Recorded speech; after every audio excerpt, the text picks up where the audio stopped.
स्त्री 2, चंदेरी का नया आतंक।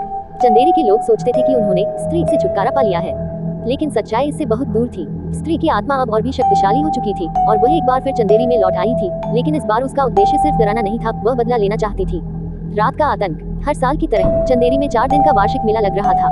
पूरा शहर रंग बिरंगी रोशनी से जगमगा रहा था, लेकिन जैसे ही सूरज ढलता, एक अजीब सी ठंडक और खामोशी पूरे शहर में फैल जाती। लोग जल्दी जल्दी अपने घरों में बंद हो जाते, दरवाजों पर लाल अक्षरों में "ओ स्त्री कलाना" लिखकर। लेकिन इस बार कुछ अलग था। मेले की पहली रात को ही मोहल्ले के सबसे बहादुर व्यक्ति विक्रम ने चुनौती देने का फैसला किया। उसने अपने दोस्तों के साथ ठान लिया कि वे इस बार स्त्री का सामना करेंगे और इस डरावनी दास्तान को हमेशा के लिए खत्म करेंगे। भयावह खेल। विक्रम और उसके दोस्तों ने योजना बनाई कि वे स्त्री को पकड़ने के लिए रात भर जागेंगे। वे मेले के पास वाले पुराने खंडहर में जाकर छुप गए, जहाँ पर माना जाता था कि स्त्री की आत्मा का वास है।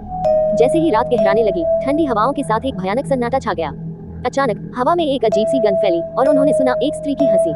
वह हंसी उनके रोंगटे खड़े कर देने के लिए काफी थी। विक्रम ने अपने दोस्तों को शांत रहने का इशारा किया, लेकिन उनमें से एक दोस्त राजेश डर के मारे भागने लगा।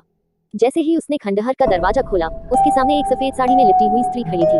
उसकी आंखें लाल थी और चेहरा नाकाबिले बयान भयावह था। उसने सिर्फ एक शब्द कहा, "वापस आ गए", और उसके बाद राजेश का शरीर हवा में उठने लगा और कुछ ही पलों में उसकी चीखें पूरे चंदेरी में गूंज उठी। फिर अचानक से सब कुछ शांत हो गया।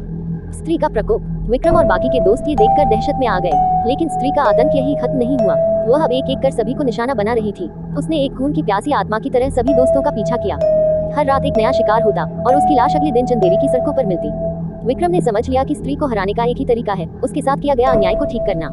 अंतिम निर्णय। विक्रम ने स्त्री की आत्मा को शांति देने का संकल्प लिया। वह एक तांत्रिक की मदद से उस पुराने मंदिर तक पहुंचा, जहां स्त्री के जीवन की दर्दनाक कहानी छिपी थी।